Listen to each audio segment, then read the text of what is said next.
Okay, you don't really need to know this terminology, but I'm going to tell it to you here real quick anyway.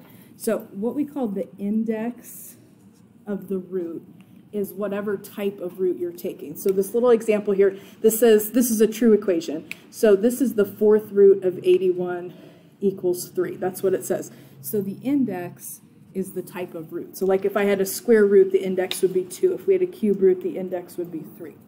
And this is not like a stretch, I hope. The actual radical sign is just the symbol that's around the 81 there. That's your radical sign. And then what we call the radicand is going to be what's under the radical. So for this question, that would be the 81, or for this example. And then we're going to go into this on the side just a teeny tiny bit. What we call the principal root. This can actually have two answers, but the principal root is the positive version of the root. And so just to the side, just to show this to you guys, do you guys remember when we were solving square root equations, you'd put a plus and minus, so there's two answers? Okay, now here's the deal with these. If the radical, if you don't introduce the radical, if you're not solving an equation, if the radical already exists, which is what this says, if I just see fourth root of 81, you go ahead and assume that that is the positive version of that if you were to type that in your calculator. So instead of having the plus and minus symbol. If you were to see something like this, like I just have a little negative out in front of this fourth root of 81, then the answer here would be -3. If you don't already have the radical and you would introduce it to solve the problem, so like if I just gave you this little equation, I have x to the fourth equals 81. I would take, we're going to get into this much later, but if we had to get rid of the fourth power, we're going to take the fourth root of both sides. Anytime that index is even, like you do with a square root, this is plus and minus 3. So if I actually did positive 3 to the fourth power, that'd be 81. If you did -3 to the fourth power, all the negatives would cancel out, and that would also be 81. But you don't put the plus and minus symbol unless you introduce the radical into the problem. All right, so should be none of the questions that we're doing for like the next week, at least. So don't put a plus and minus symbol is all I was going to say there to you. Now, what we're going to do is talk about the nth root. N is going to represent the index of the root. All right, so I'm going to write it like this. The nth root of A is equal to B. So this says for any real numbers A and B, any positive integer n. You don't have a negative index. You're never going to take like the negative square root of something that doesn't exist. So if you're doing an index, it has to be a positive number. And what I mean by this lovely little definition, like if I have 5 squared, that's equal to 25, right? The square root of 25 equals 5. They just don't typically put the index of the root in there. So those are two things are related. So that's why I gave you that little list of perfect roots. We're going to talk about that in a second. All right, now, powers you're probably not super familiar with. Like if I do 2 to the third power, and you can use your calculator for any of these that you want, that's equal to 8. What it is, it's 2 times 2 times 2. So if I do 2 times 2, that gives me 4, times 2 again, that gives me 8. Then, what it also means, if I do the cube root of 8, then that goes back and that's equal to 2. Is anybody having a question? It's not terrible to do. Okay, now I just want to do two things, separate them so you know about this too. So it matters if the little index is an even or an odd number when you do the root. All right, so an even root, this would be like a plain square root. You're typically not going to see the index of a 2 written in there, but like a fourth root or I doubt you're going to see a 6th root on any of these questions. We usually don't go above 5, but any even index root. All right, so just give you example. So like let's say I did square root of 16, right? That was my problem. And I didn't introduce that radical into the problem by solving an equation. So we would just say this was 4, right? So 4 times 4, that's equal to 16 to go backwards from that. Now, what if I had -16 under the square root? Does that have a real answer? Can you think of two numbers you'd multiply together that are real numbers and get negative 16? You can't. Like, so if I did two of the same number, like 4 times 4 is 16, negative 4 times negative 4 is also positive 16. So in the case, we're not going to do imaginary numbers in this. If you get the even root of a negative number, you're going to say no real root. Or you could just say no, or it doesn't exist, or whatever, if you're doing the question. If you're taking an even root of a negative number, doesn't exist. Now, that is not true if your index is odd. Okay, so odd roots, you'd have like a cube root, fifth root. You're probably not going to see a seventh root, but cube and fifth for sure. So what this means, oh, I know I just wrote this above here. Like if I did the cube root of 8, I told you guys that was 2, right? So 2 times 2 times 2 ends up being equal to 8, so that's okay. Now, if you do a cube root or a fifth root or any odd root of a negative number, so like let's say I did the cube root of negative 8, would that exist?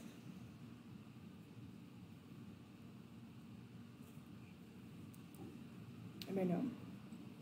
Do you guys know how to do a cube root on your calculator? Would it be negative 2? It's negative 2. Okay, this is different. So when you have an even root, like if you have an even number of numbers you're going to multiply together, the negatives would cancel out. If you have an odd root, though, this would be negative 2, negative 2, negative 2.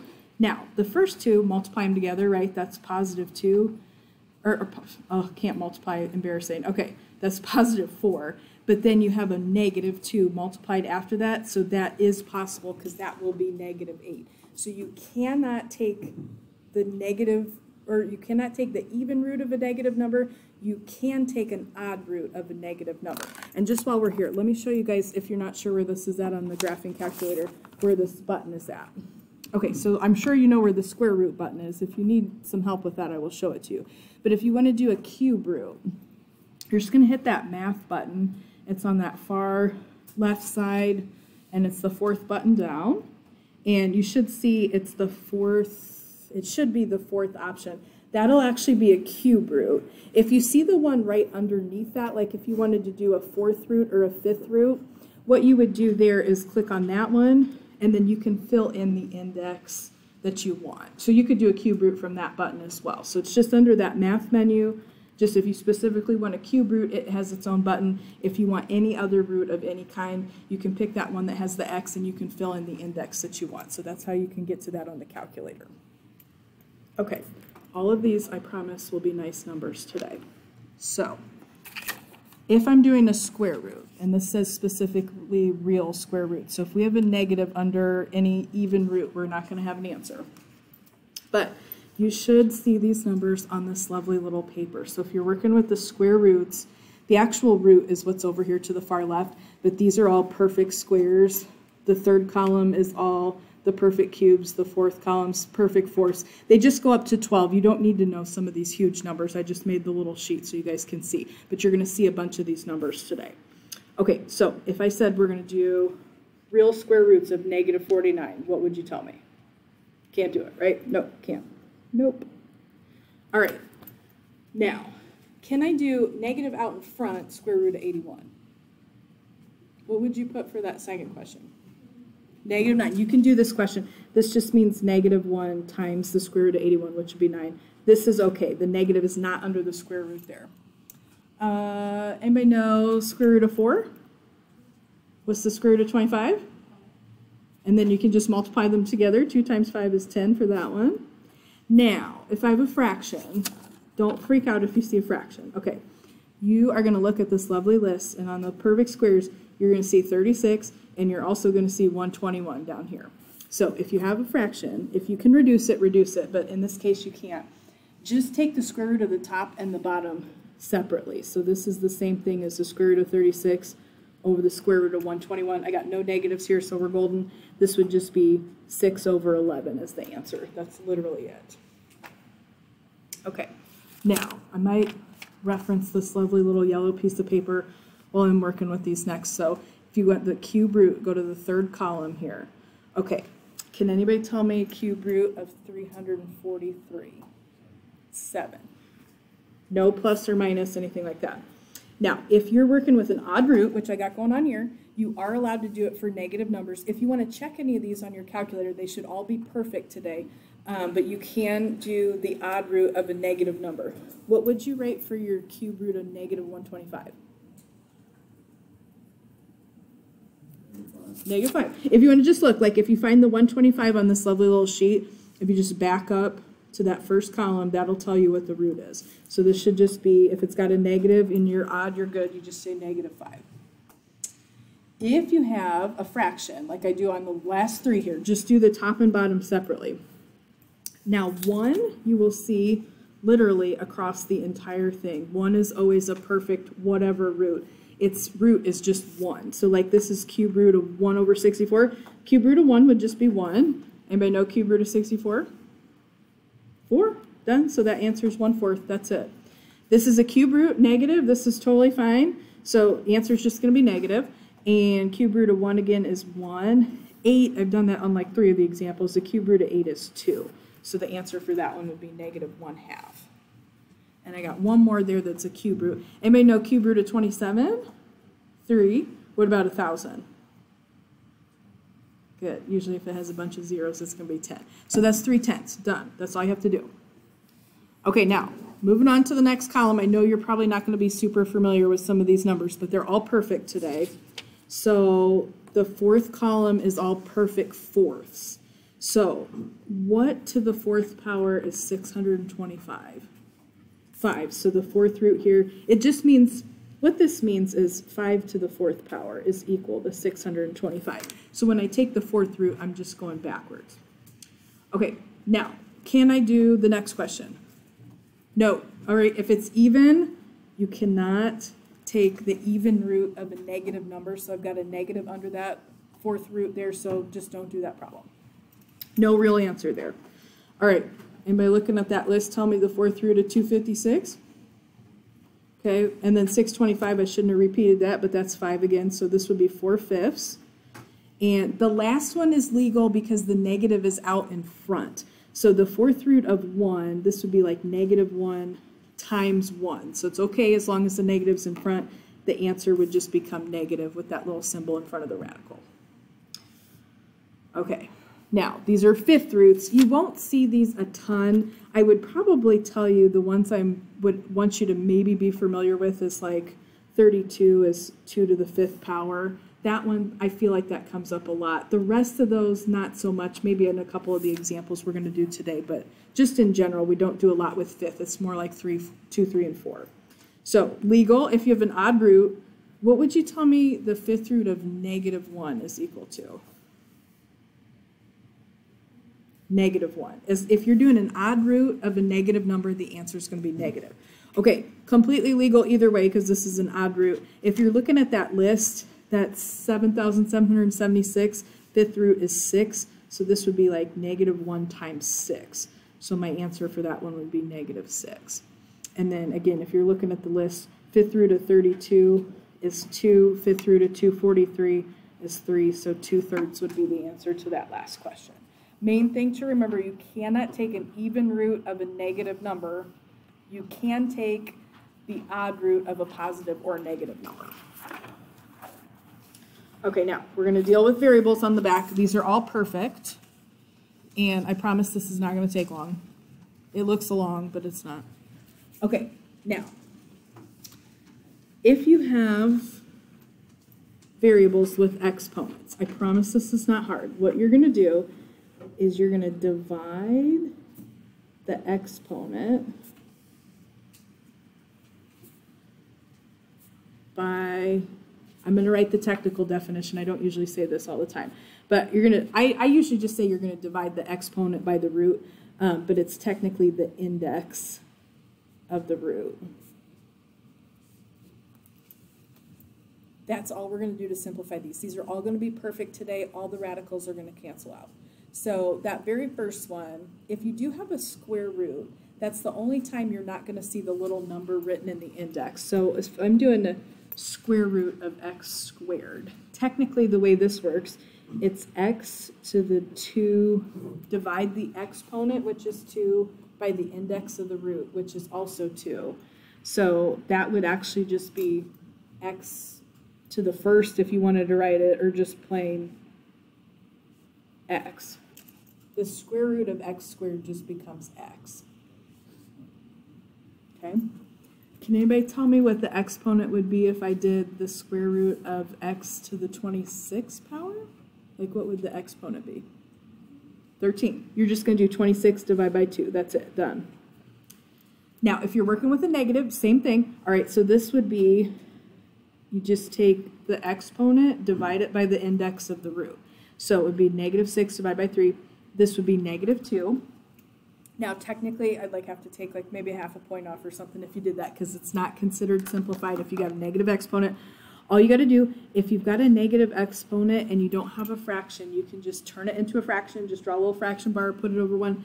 We just got to move this and lose it. So technically, my answer there should be 1 over x squared. We don't want to see any negative exponents.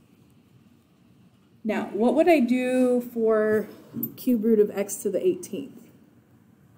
What would your exponent be? 6, done. X to the 6, that's it. All right, now, interesting. Okay, what would my exponent be if I did the 4th root of x to the negative 4th?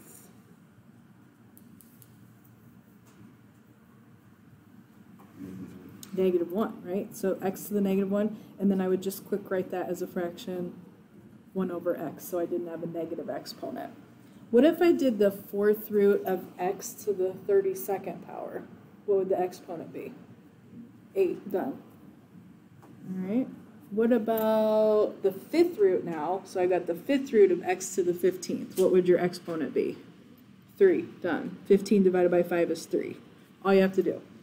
The last one is negative, but we can still just divide it. So if I do the 5th root of x to the negative 45, what would my exponent be? Negative 9, and then all I'm going to do, just get rid of that negative exponent, 1 over x to the 9th. That's all you have to do. Is anybody having a question? Okay, we're going to run through these real quick. We just want to make sure we pay attention, what root are we using, mostly for the numbers, and all of these are going to be perfect.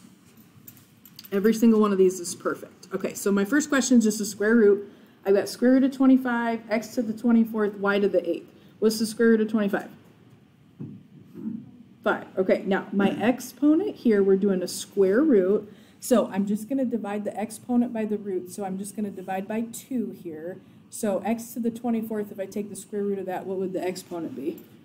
12. What about if I have y to the 8th, what would the exponent be if I take the square root? 4. That's all you have to do.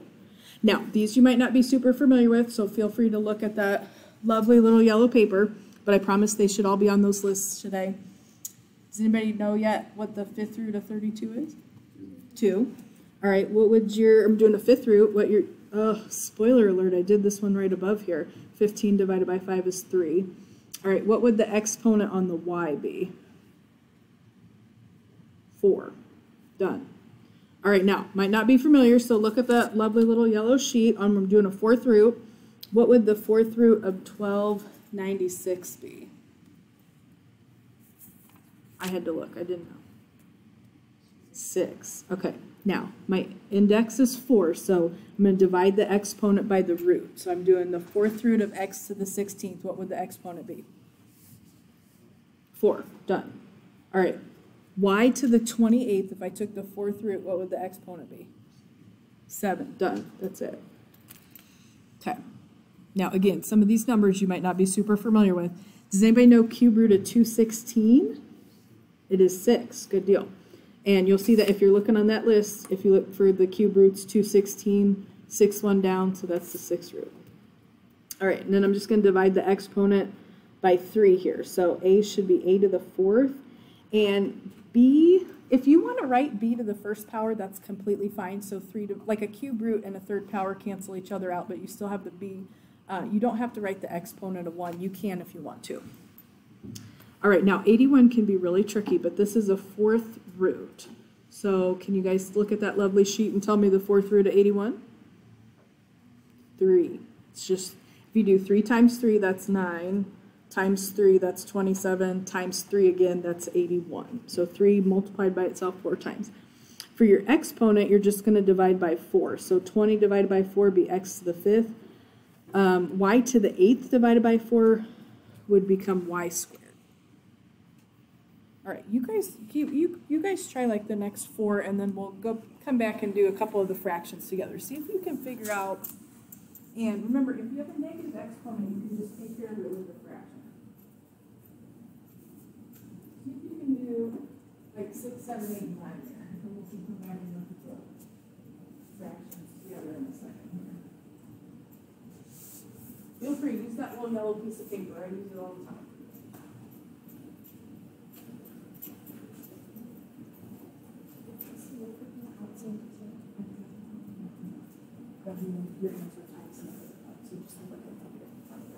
It's a really good question.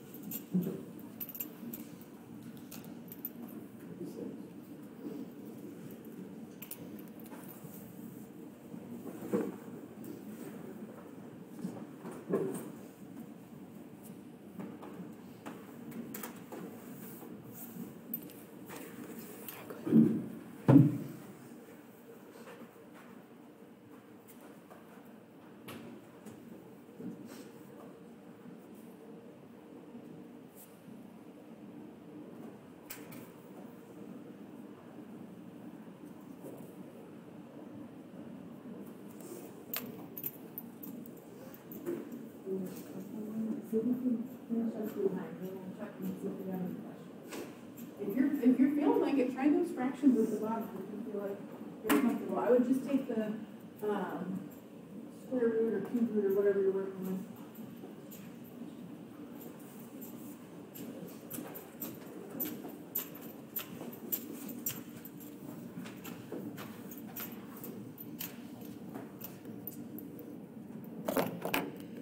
All right, I'm gonna put these up so you can check. And you guys check and see if I did any wrong here. Maybe. Hit the right button, there we go. Okay. So 6, you should have negative 5a to the 10th on the top of the fraction. You got a negative exponent. Now remember, negative number, don't put the negative 5 in the bottom. Negative number does not mean negative exponent. The only thing that should be in the bottom of that fraction is b to the 9th. This guy, the little negative out in front, I just attached it to the top of the fraction. You could put it in front of the fraction, or you could put it on the bottom as long as you have a negative somewhere there, but it would be 4 over t to the 10th. Let's see, number 8. This guy, 4 through to 16 is 2, and x to the 2nd would be on the top, and then that negative 44 is going to make y to the 11th go on the bottom of the fraction. And then the last one here, negative number does not go into the bottom of the fraction. So negative 10 on top of the fraction, 27 divided by 3 is 9, negative 9 divided by 3 is negative 3, which makes it x to the 3rd. Is anybody want me to go through and explain any of those? Okay, now let me just go through these with you really quick. The one thing I would tell you, if you have a fraction of some kind under a root, if you could simplify it in any way, do that before you try to take the root, all right? So what I mean by that, this guy's a 4th root, right? And there's nothing for me to simplify with that number. So I'm going to have that 65, 61 on the top. But before I take the 4th root, where do you have more x's there, the top or bottom of that fraction? I've got x to the 56 over x to the 60. Where do you got more x's? The bottom. How many more? 4. Okay, everybody's so quiet there. All right, now, I did not take a root. I just reduced what was under that fraction. Do that first, and then I promise it'll make the problem easier to work with. And what is this? I don't even know. This is 9. So 9 on the top, and then it would just be a plain x on the bottom. That's it. Okay, now the next one you're looking at, and you're going, oh, Miss Grody, you are an idiot because neither 2 or 192 are on our list of perfect cubes. Okay, now, here I'm going to show you this, and I think I did yesterday as well. Take that negative 2, I'm not on the screen, let me move this. Okay, so I'm just going to do negative 2 divided by 192, and I'm going to hit my lovely math, enter, enter, and reduce that lovely fraction. And, oh no, what did I do? I still got oh no, I screwed something up here. That is not a perfect cube either. Okay, let's pretend these numbers are not on this problem. Just erase that real quick. I messed something up there. Just erase that. Okay, we'll just pretend the numbers weren't part of that. I promise on the homework, if you get something like that, it'll reduce to a perfect cube, but 96 is not a perfect cube, so I screwed something up there. I think I was supposed to put 3. Anywho, now, if you can simplify, do that before you take the root. So x to the 10th, x to the 4th, you have 6 more x's on the top. And same thing with the y's. You actually have the same 6 more y's on the top. That would totally cancel that fraction out. And then take your cube root. So it'd be x squared, y squared. I apologize about those numbers. I got to figure out what I did there. All right. Last two real quick. This is a 5th root. Now, I have 10 more x's on the top. So that would cancel all 8 of the x's on the bottom, and you have a 32. Then you should have perfect fifths. So the top would be x squared. The bottom would be 2. Just simplify first. It makes it so much easier to work with.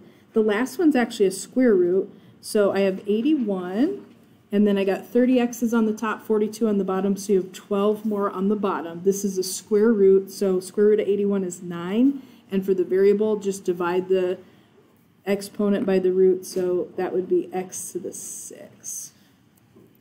Is anybody having a question? Okay, I'm just trying to get 10 minutes. Okay, so we're going to do the odds or the evens today on the homework. It doesn't matter to me. How about you pick one? I'll write the answers for all of them, but just do